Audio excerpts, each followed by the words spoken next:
welcome to episode 1 of Paint the Saints. In this series, I will be making an original painting each episode, highlighting a new saint and how they lived a life of virtue, glorifying God and loving others. In today's episode, we will be painting Saint Gemma Galgani, an Italian mystic who had a very profound life and relationship with God. I can't wait to share her story and to show you all the painting process, so let's get started. It all started on March 12, 1878. Aurelia and Enrico Galgani were the parents of 4 sons, and on this day they gave birth to their 5th child and first daughter, named Gemma.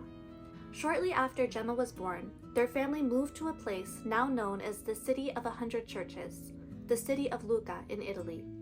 Unfortunately, in the years following their move to Lucca, their family would be faced with hardship. Several members of the Galgani family would go on to experience illness and death in the preceding years, including 3 of her 7 siblings. And sadly, after a 5-year battle with tuberculosis, Gemma's mother Aurelia passed away as well. With that said, the Galgani family was also blessed in other ways. Enrico, Gemma's father, was a successful pharmacist and was able to send Gemma to a Catholic half boarding school in Lucca. Gemma excelled in several subjects, including music, and she received her first communion on the feast of the Sacred Heart of Jesus, to which he later had a particular devotion. But tribulation continued to strike the family. On November 11, 1897, Gemma's father Enrico passed away from cancer. The remaining Galgani children, now without parents, and struggling financially from the cost of Enrico's medical care, Gemma took on the responsibilities of taking care of her siblings along with her aunt. But the torments did not stop there. In the years following her father's death, Gemma herself fell extremely ill.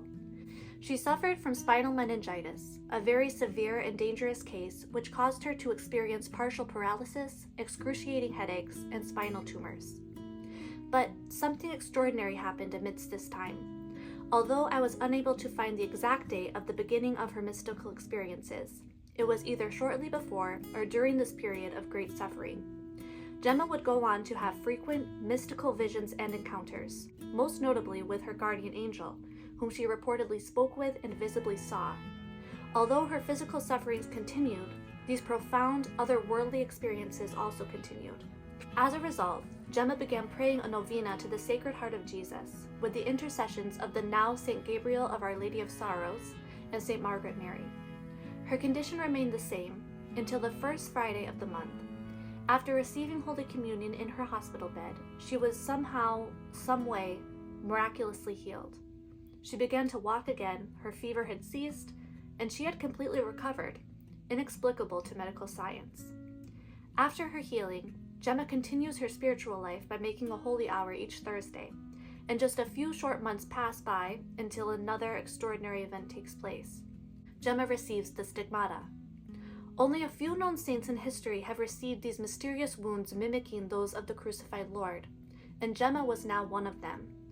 Doctors were divided after examining Gemma. Some believed the miraculous nature of these wounds, how they would often appear on Thursday evenings, and when the blood ceased, how she would be left with simple, faint scars, not at all the typical healing process of normal blood wounds. While other doctors were skeptical, they attributed these events to psychological hysteria, self-inflicted wounds that really had no divine origins. Divisions aside, Gemma continued to experience these mystical events, ecstasies, encounters with Jesus and Mary, even levitation, and the stigmata continued. Her family and aunt who they were living with did not understand or appreciate the profound spiritual phenomena that Gemma experienced and lived. But another blessing came in the form of the Giannini family. The Gianninis were a wealthy and very devout family who got to know Gemma and allowed her to live with them, treating her like a daughter. And in turn, Gemma participated in their home like any family member. She helped with housework, enjoyed recreation with them, and really became part of their family. Because of the Giannini's own faith, Gemma was able to continue her spiritual life and mysticism with a bit less difficulty. And so, life went on. Gemma continues to live a life dedicated to God, increasingly offering herself as a victim soul of sorts, offering up her physical sufferings for the conversion of sinners. This often came through the form of the stigmata, and she eventually experienced the mystical scourging like that of Jesus and the crowning of thorns. Her sufferings culminated in the last 7 months of her life, a period in which she again fell increasingly ill, first with fever and hemorrhages, and ultimately with tuberculosis. Because of the fear of contagion of her sickness, doctors requested that she be moved from the Giannini home, and so she was brought to a small apartment across the street, in which she spent the last months of her life. Amidst her intense agony, her faith in God did not waver. She continued to unite herself with the suffering of Jesus, dying at 1 p.m. on Holy Saturday in the year 1903 at just 25 years old. St. Gemma's story is that of perseverance and love. Even when she experienced unimaginable pain, her loyalty and love for God was stronger. Although many view suffering as useless and mysticism as simply hysteria, St. Gemma is a shining example of how suffering can be united to God, offered up for the conversion of sinners, and as a way of loving God and neighbor. St. Gemma's feast day is celebrated each year on April 11th, and she is venerated as the patron saint of back and spinal pain, headache and migraine sufferers, and pharmacists, to name a few. Later on, she was known as patron of paratroopers, due to nuns distributing her prayer cards and relics to the parachute division Fulgor.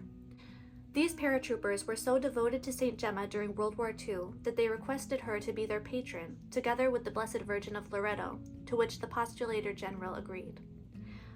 I hope you all enjoyed this video and learned something new about the life of St. Gemma. If there are any saints or blesseds that you would like me to highlight in a future video, let me know in the comments below. Lastly, I just want to wish you all a beautiful day, and I'll see you all in the next video. Bye!